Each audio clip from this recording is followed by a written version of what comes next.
I got to go back to work. So this is the end of my opening day or opening weekend. Archery Elk in Washington State, Central Cascades. So I drew a multi-season tag so I could hunt a couple game management units, but I chose one that I've harvested a couple big bulls out of. So here I am. So originally I planned on bringing my tent all the way up to where I know the elk go in and out. That was a good idea, positive.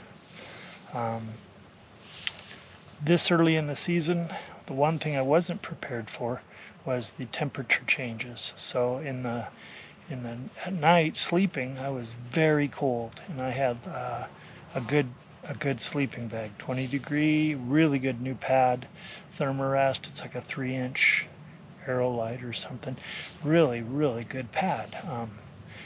But I still got cold, so I went actually down to the car, which is about an hour hike in and out, or each way, and got my long underwear because I didn't think it was going to be that cold, but got to sleep comfortably.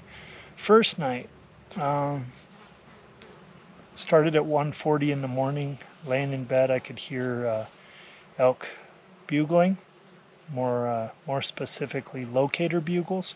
So in my opinion, a locator bugle is just a bugle without a grunt, no aggression to it. It's just kind of stretching their vocal cords in a way. That happened at around 1:30, 3:15, and 4:30. So that was exciting. What a great way, opening day, that early morning, started off with some bugles. That day's hunt, saw a couple elk, but no bulls, and didn't see any deer because I also have a multi-season deer, so I was looking for mule deer as well. Tracks everywhere. In fact, tracks everywhere after my tracks. So apparently they were feeding at night, which is okay. They just were bedded down in the morning, and I had to try to find them. Anyway, hunted till about 2 because I've harvested a few bulls afternoon, nice bulls, and so I hunted till about 2 and then decided it was going to be time for some lunch and contacting my family, saying hello, checking on my boys' soccer games. So I did that and then took a small nap. While I was taking my nap, it was only an hour nap, while I was taking my nap, a cow and calf, I'm assuming based on their tracks, ran by my tent and woke me up. I could hear the thumping, actually feel the ground shake, so that was exciting. Then that night, I just went about 100 yards past where my tent is. Didn't go too far, and hunted till dark.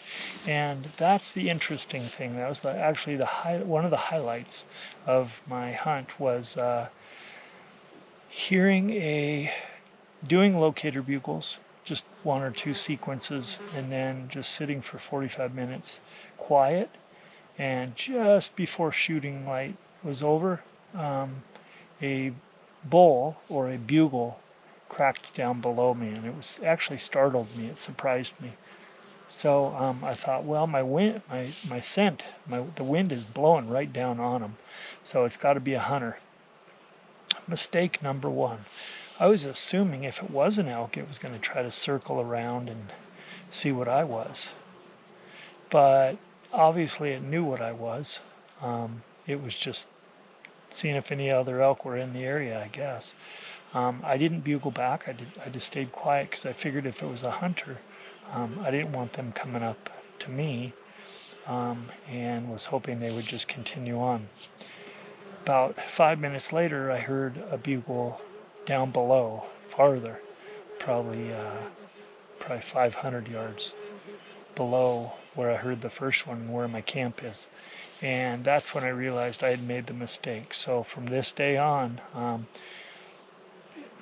you might have a different idea, but my advice and what I'm going to be doing is, if I hear a bugle at early morning or late at night and it's just before shooting light and the wind is wrong, I'm still going to check. I probably should have belly crawled to a vantage point and looked to see if it was an animal. If it was an animal, it would have been an exciting time. If it was a hunter, so be it. I guess it's worth the risk. So anyway, that was exciting. Went to sleep and didn't hear anything last night at all. Was kind of surprised. I tried to crack off a couple locator bugles a little bit later in the morning before dark or before light, and didn't get a response. I might have got a response way down in a meadow that I've gotten elk out of, but it's been pretty slow down there. So anyway, it could have been down there. It wasn't a hunter. It was too early for a hunter. So then I changed my plan and went over to another game management unit that's pretty good. Basically, I just have to cross a paved road and get into another game management unit, and that was fairly successful. Bumped into two hunters that said they saw a 5x5, which I believe was the bull from the day before. And then guess what? Well, I get to my new spot where I have had a lot of elk in that area. I've set up game cameras before and have harvested a 6x6 out of their muzzleloader season. So I got there and sat for about an hour, and lo and behold, a 5x5 bull elk pops his head up. After I did a locator bugle, he pops his head up, looks at me, and turns around and just walks off. It's a spike only unit, so I wasn't about to shoot, but it's pretty interesting that what the two hunters saw was a 5x5. What I saw was a 5x5, and what bugled at me the night before maybe was a 5x5. Now, if there's only one bull in this whole area, it would surprise me, but he may be the only one active. The rest might be either up high, really down low below my camp, and are just hanging out, doing nothing but grazing at night. Who knows? Anyway, fun weekend. Opening weekend of Archery Elk in Washington State, Central Cascades, and I've got a multi-season tag, so I can hunt archery more, and then hunt muzzleloader season, and then hunt modern season. So I'll keep you up to date with how full my freezer gets. All right, take it easy.